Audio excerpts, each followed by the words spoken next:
pun juga kayak gitu. Betul. Supaya efektif ya kerjanya biar kayak satu pertanyaan udah ngejawab semua pertanyaan lain nih. Oh iya. Salah dong ya. Nggak apa-apa. Kawisan pertanyaan nih. Tapi tadi kan Mbak Ika bilang tuh itu tugas sebagai pendeta. Nah, emang sebenarnya kenapa sih Mbak Ika tuh mau jadi pendeta kayak awalnya? Apa yang membuat Mbak Ika akhirnya tahu kalau ini tuh panggilan Tuhan? Awalnya aku nggak mau jadi pendeta. Oh iya, awalnya nggak mau. Aku sekolah di STT Jakarta itu awal mulanya ketika diwawancara gitu kan ada tes wawancara ya. Iya. Sama yang ngetes tuh pendeta juga. Kenapa kamu mau sekolah teologi? Gitu. Gue jawabannya saya mau jadi karyawan Lembaga Alkitab Indonesia Pak gitu. Terus langsung gini, dia kamu mau jadi karyawan Lembaga Alkitab Indonesia Mas, sarjana ekonomi juga bisa gitu. Terus mikir kan anak Purwokerto kemudian dikasih gitu, masa sih kerja di Lembaga Alkitab Indonesia sarjana ekonomi gitu, namanya juga anak kampung gitu kan. Terus enggak Pak, kamu nggak mau jadi pendeta? Enggak Pak. Loh, ngapain kamu sekolah teologi? Ya pokoknya saya mau kerja di LAI aja gitu. Ya nggak usah sekolah teologi kalau kamu mau itu doang. Emang kamu beneran nggak mau jadi pendeta? Enggak. Kenapa? Pak, jadi pendeta itu kan kayak di akuarium ya Pak hidupnya. Aku bilang gitu sama yang wawancara. Kenapa kamu bilang gitu? Ya kan hidupnya disorot terus ya, dari sisi sana, kanan, kiri, depan, belakang selalu disorot gitu. Nah saya nggak mau Pak, saya orang balik layar gitu. Oh iya. Terus pokoknya sampai semester tahun 2013 lah. Aku kan kuliah 2010 ya. Awal mulai 3 tahun tuh. 3 tahun aku tetap kekeh untuk tidak mau jadi pendeta. Oh, udah berjalan 3 tahun padahal. Udah 3 tahun. Tetap nggak mau gitu ya Mbak, nggak ada niatan. Padahal udah mau lulus. Tapi masa teologi tuh berapa tahun lulusnya? Teologi itu kurikulum aku 5 tahun waktu itu. Oh 5 tahun, lebih lama dari ya jurusan anak pada umumnya. Iya. Bahkan di tengah-tengah, pun nggak ada keinginan buat jadi pendeta. Nggak ada keinginan untuk jadi pendeta. Aku tetap kekeh, aku kasihan sama keluargaku. Aku sebenarnya bukan hanya tentang aku, tapi aku sedih kalau misalnya keluargaku tuh cuma gara-gara kesalahannya aku misalnya. Kan namanya orang kan like or dislike gitu ya. Nah orang nggak suka sama aku yang kena pasanganku atau anakku keluarga, gitu. Nah, keluarga lah pokoknya. Nah aku nggak mau itu. Tapi satu titik 2013 itu aku istilahnya kalau di STT Jakarta Kolegium Pastoral, itu kayak KKN gitu. Oh iya. KKN Kolegium Pastoral.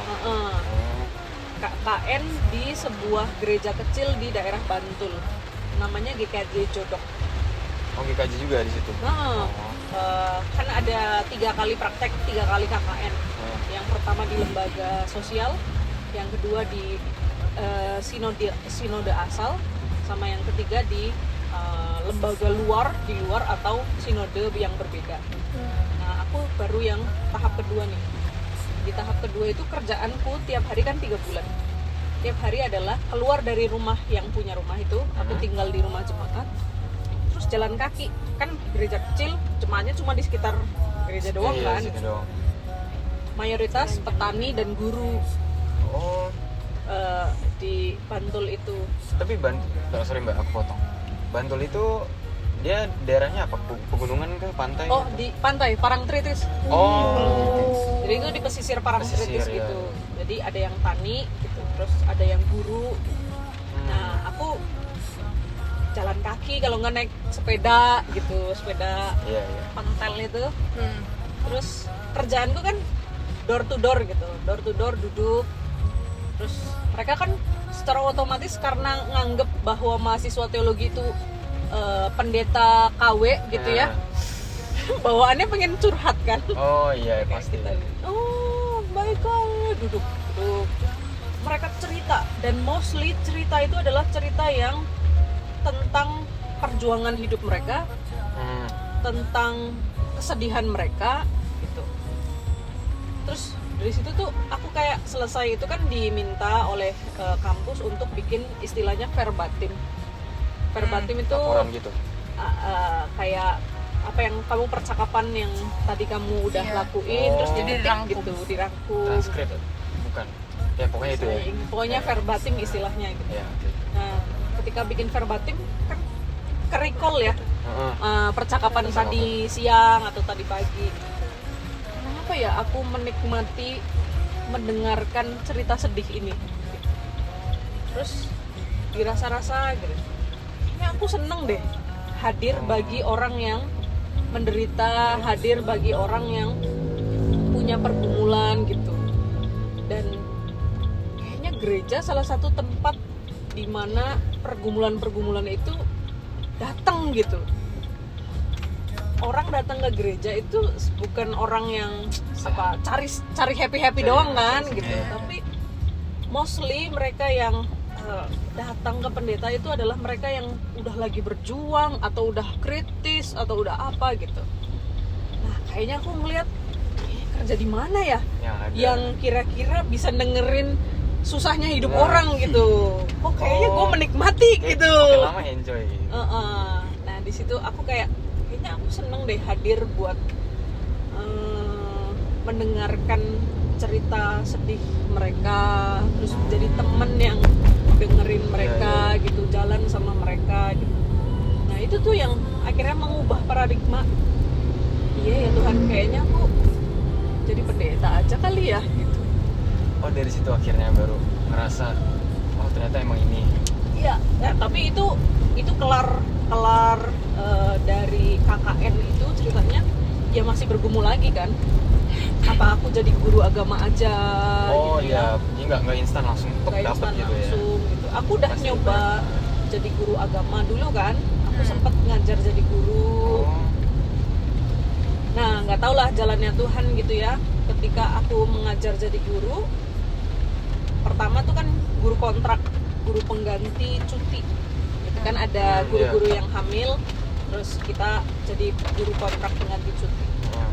Terus kita dinilai kan performanya, terus habis itu direkomendasi sama kepala sekolahnya untuk lanjut kalau mau jadi guru lagi di yayasan itu. Nah, aku udah dapat rekomendasi tuh, kok pokoknya kamu masuk lah gitu. Saya rekomendasiin ke SDM bidang bagian ya yang rekrutmen itu. Terus iya Bu, makasih ya direkomendasiin. Jadi jalannya aku tuh ketika melamar jadi guru di tempat itu kayak mulus banget. Oh, Karena dapat rekomendasi kan dari kepala sekolahnya yang sebelumnya. Aku sangka aku akan menjadi guru selamanya. Oh, karena kelihatannya ini jalannya lurus di sini. Wah, kayaknya aku jalannya lurus. Tiba-tiba di saat jalannya kayaknya mulus karirnya, terus gereja kayak manggil gitu loh. Aku ikut proses kependetaan juga. Jadi selama jadi guru pengganti, kan aku nunggu kerjaan tuh kayaknya ada setengah tahun deh. Aku nganggur dari fresh graduate ke jadi guru pengganti itu setengah tahun. Lama juga ya. Jadi kayak orang hopeless gitu. Aku ngapain? Nah, di saat aku nunggu jadi guru itu, aku juga ikut proses kependetaan. Itu di GKJ kita. Enggak di GKJ Jakarta. Justru malah di GKJ di Yeremia Depok. Jauh ya. Terus habis itu aku dipanggil lagi di Jogja di GKJ Rewulu. Terus ada lagi yang manggil GKJ Dagen Palur gitu. Jadi kamu bisa membayangkan seorang muda fresh graduate habis nganggur lalu tiba-tiba jalan untuk dapat pekerjaan guru itu kayak lancar banget. Tapi di saat yang bersamaan gereja juga yang manggil tuh kayak betul-betul banyak banget yang mau lu gitu. Iya. Gitu. Banyak menarik ya Itu kan, dari banyak pihak. Lu jadi kayak kegeeran nggak sih gitu. Lu sangat, tapi di situ justru menjadi titik apa ya, galaunya gua mau jadi apa nih gitu. Ketika kamu banyak pintu-pintu terbuka kan kamu harus milih. Kamu mau Iya, nggak bisa semuanya dimasukin. Iya. Harus pilih. Kamu mau komitmen di mana gitu. Terus waktu itu seingatku yang jadi guru ini udah tinggal tawar-tawaran gaji gitu. Oh iya udah. Udah sampai tahap tawar-tawaran gaji. Jadi aku ditelepon, Bu, nanti datang ke SDM untuk ini ya Bu, apa tawar-tawaran gaji gitu kan. Gua dari nggak punya duit bertahan hidup sebagai anak kos di Jakarta, tahu-tahu duit datang nih, Iya. gitu kan. Seneng banget. Wah, itu. seneng banget gitu. Belum pernah seumur hidup ditawarin mau gajinya berapa gitu kan. Ketika Iya. lulus kuliah, udah tuh esok harinya apa mau ke tempat itu, ke bidang SDM itu, malam harinya GKJ di Jogja nelpon, Mbak Ika kembali ya ke Jogja. Kami menginginkan kamu gitu. Wah, sulit dong. Habis itu gimana ini? Kira-kira berapa hari nggak sampai minggu gitu Pak Yoel nelpon juga. Oh, Pak Yoel telepon. Nelpon ke kamu kembali ke Jakarta gitu. Wah, Ngapain Pak? Gitu kan. Kami minta kamu jadi tenaga kategorial, bukan pendeta ya. tenaga. Tapi tenaga kategorial anak remaja pemuda. Gue langsung gini, Tuhan, lu mau gue jadi apa gitu kan? Iya. Makin bingung ya, Mbak. Makin bingung kan gitu. GKJ Jakarta adalah tempatku dari tahun 2011 itu kayak latihan pelayanan gitu ya. Karena aku anak Purwokerto kan. Terus aku latihan pelayanan di GKJ Jakarta dari mahasiswa gitu. Jadi udah kayak rumah banget Oh, buat udah lama lah ya. apalagi sebagai mahasiswa aku tuh di apa ya, dipelihara lah sama negara, dipelihara sama gereja. Bajunya aku dari komisi anak, uang Oh, makan gitu. aku dari komisi anak, Oh. gitu. Bahkan ketika aku lagi praktek KKN itu di Jogja, teman-teman Sorry. Oke. teman-teman komisi anak kasih sangki. Oh iya. Dulu Om Heru yang ini, Ika datang ke sini gitu, gimana itu Om gitu, mau datang ini, terus kenapa Om, ada titipan dari teman-teman komisi anak, dikasih sangu gue berapa juta gitu buat bertahan. Ini gimana gue nggak ngerasa homi gitu kan, dipelihara Iya. anak yatim piatu gitu. Kalau menurut undang-undang kayak gitu gue dipelihara sama gereja. Jadi Gereja. Pak Yoel ngomongnya ya kamu pulang gitu, pulang Oh. itu pengertiannya ke rumahmu Ke rumah, sendiri rumah gitu sendiri. kan. Gue bingung banget itu, nangis akhirnya. Wah. Tuhan mau apa sih gitu. Iya. Ada orang berjuang cari pekerjaan susah, ini aku kayak pintunya kayak dibuka-buka tapi justru membuat Bingung. bingung kan, aku harus komitmen di mana nih gitu. Terus aku telepon bapakku kan, waktu itu masih di kosan, Pak begini-gini, aku ceritain situasinya.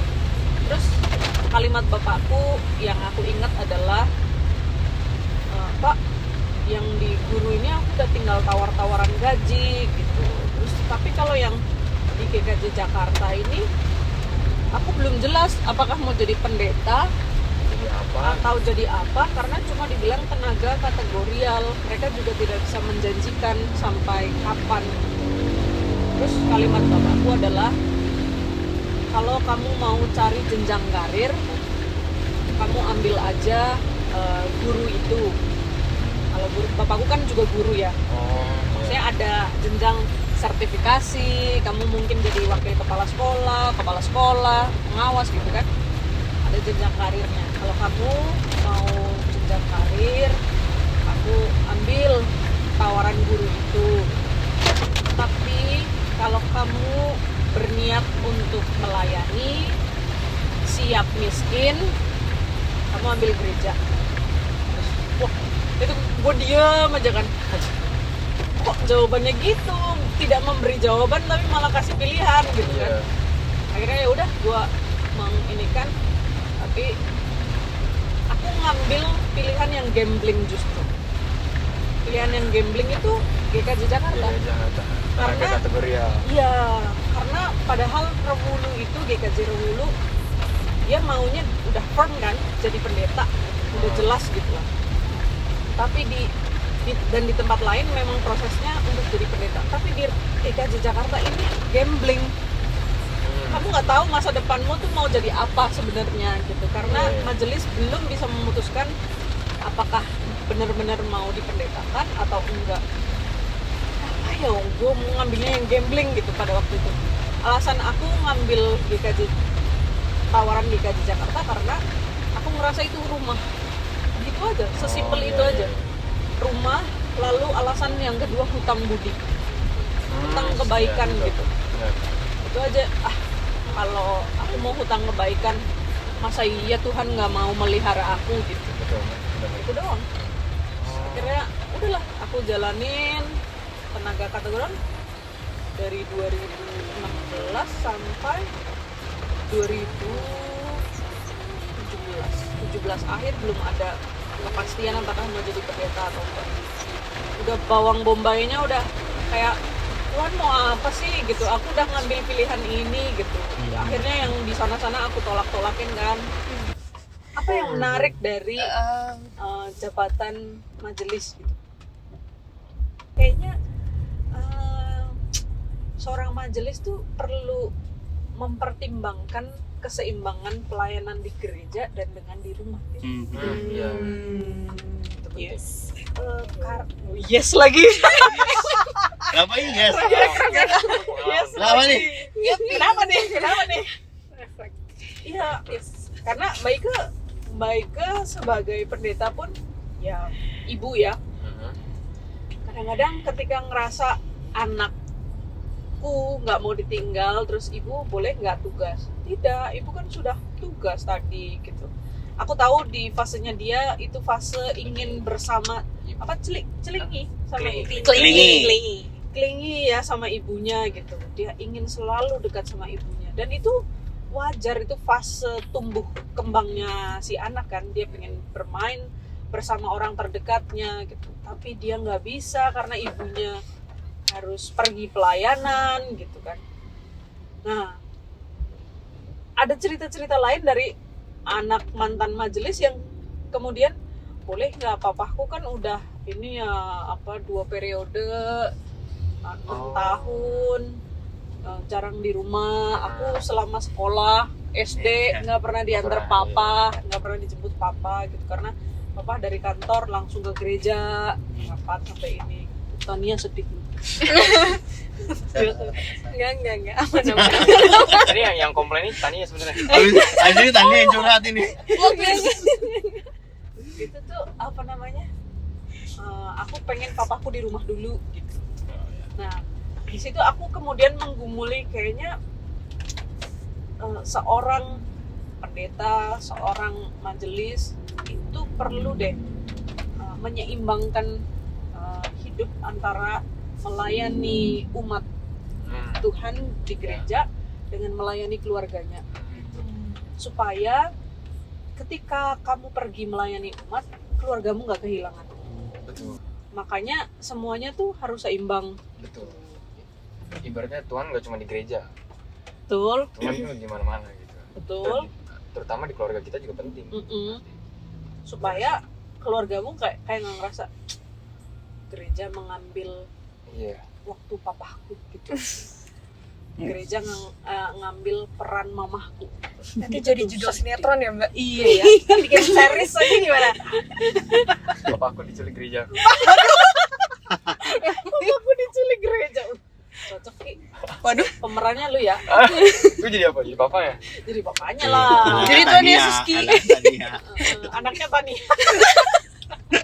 Aku penasaran juga kualitas apa sih yang ada di Mas Alfa yang akhirnya tuh membaik ke Waduh. Kualitas. Ini carpoolnya jadi alfa. Alfa. Aduh. Soalnya kan ya gimana ya? Pasti kita pikir gitu nggak sih kalau mau nikah, nggak tahu ya, aku belum nikah juga. Maksudnya iya, jadi kayak kualitas apa yang akhirnya bikin baik itu yakin banget. Sebenarnya ya Ki, ini aku cerita kepada pasangan-pasangan yang mau menikah gitu untuk kasih gambaran. Ketika awal aku sama mau nikah, tunangan sama Mas Alfa di tahun 2019. Kalau ditanya, kamu cinta banget sama Alfa sampai mau nikahin dia gitu, aku bilang enggak. Oh gitu. Karena Ibarat kata cuma 70% lah. Kenapa? Karena ini loh, ketika kita makin dekat, ketika kita makin menjelang hari pernikahan itu, kayak kita kayak dibukain gitu. Ini kurangnya di sini, ini kurangnya di sini, ini kurangnya di sini, kurangnya di sini. Ini kayaknya gak cocok sama lu. Ini kayaknya di bagian ini gitu. Itu apa namanya? Aku ngeliat ada bagian itu. Terus kemudian oke, kok cintanya aku tuh cuma 70% gitu. Belum lagi konflik-konflik menjelang pertunangan gitu kan. Itu makin membuat surut gitu. Tapi pada waktu itu aku berfokus pada hal yang positif dari dia gitu. Apa tuh? Aku sebenarnya mikirnya praktis sih. Si Alfa nih pinter gitu. Satu bidang sama aku, satu bidang teologi sama aku. Lalu yang kedua dia pinter.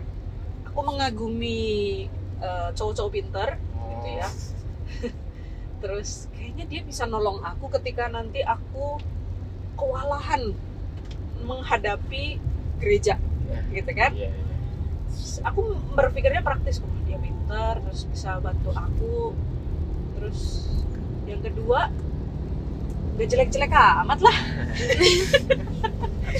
Oke lah, ini kalau diajak kondangan apa namanya ke jemaat gitu, gue berpikirnya dua hal praktis itu yang pokoknya ini hal sehari-hari yang udah menopang aku. Udah, itu yang bikin dua modal itu yang bikin aku go ahead, fokus pada hal positif dalam dirinya gitu.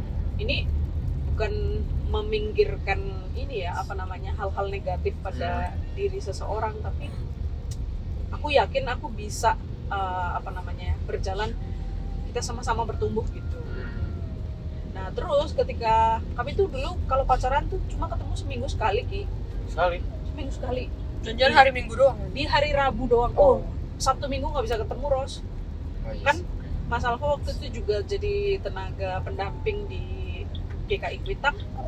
Aku juga di Roma. Nggak pernah ketemu. Jadi kami ketemu di hari Rabu, setiap hari Rabu. Dan waktu hari Rabu itu kami manfaatin selama 2 tahun dari masa tunangan itu buat mengenal satu sama lain, terus diskusi tentang keluarga kita tuh akan jadi keluarga yang kayak apa ya gitu. Jadi quality time banget lah gitu. Nah dari proses itu kayaknya aku menemukan kepingan hal positif lain yang selama ini aku nggak lihat gitu. Selain dari dua itu ya, pintar, terus nggak malu-maluin di bawah kondangan gitu. Oh, bener sih. Tadi aku mau potong bentar. Enggak, ini kemana arahnya? SMK 7 terminal ke Kiri, kiri berarti. enak ya? Kayak cepetan mana? Kiri lurus? Kiri. Kiri ya? Oke. Kiri, terus berarti ke kanan nggak? Lampu merah ke kanan ya. Habis kiri Merah kanan. merah kanan gitu. Oh, begitu dia. Jadi cinta itu dibangun, kebahagiaan itu dibangun sama-sama. Ini adalah pesan yang sangat penting untuk anak muda sekarang. Dan kadang-kadang kan, kenapa sih kamu menikah atau kenapa sih kamu mau sama dia? Karena aku pengen happy. Itu salah. Salah atau benar? Nggak salah sih, tapi tidak sesederhana itu ternyata Ya. gitu. Ini kalau kita memutuskan bareng menjalani sesuatu sama orang lain, parameternya udah bukan karena aku mau happy atau kamu mau happy, tapi gimana kita menciptakan happy yang bersama-sama. Dan kadang-kadang buat mendapat kebahagiaan bersama itu kita perlu pengorbanan nih, yang sebenarnya kalau dilihat nih gak happy dong lu, kan berkorban. Iya, iya, gitu iya. kan. Secara kasat mata seperti itu. Iya. Iya. Ibarat kata nih, si pasanganmu seneng banget makan B2 gitu di Lapo. Lu nggak seneng makan B2, mau gimana juga dipaksa nggak seneng. Tapi kamu kan pengen ya hubungan ini jadi hangat, kita jadi Iya. makannya satu frekuensi gitu Iya. ya. Kayaknya gue bisa deh coba makan B2, kayaknya bisa deh gue makan ke Lapo. Terus ketika kita coba gitu kan, aduh berat banget nih makan B2 gitu kan. Itu aku banget sih, Oh. berat banget nih makan B2, kenapa sih aku harus, ini kan ada pertentangan Iya. batin ya dalam diri kita gitu. Tapi dia tuh happy, wah kamu bela-belain sampai mau nemenin aku makan di Lapo, padahal kamu sebelumnya nggak senang gitu. Nah, melihat ekspresi dia bahagia, kita bahagia. Oke. Nah, itu kebahagiaan yang kita ciptain sama-sama gitu. Salah satunya memang harus ada proses berkorban, tapi ya itu paradigma baru tentang bahagia,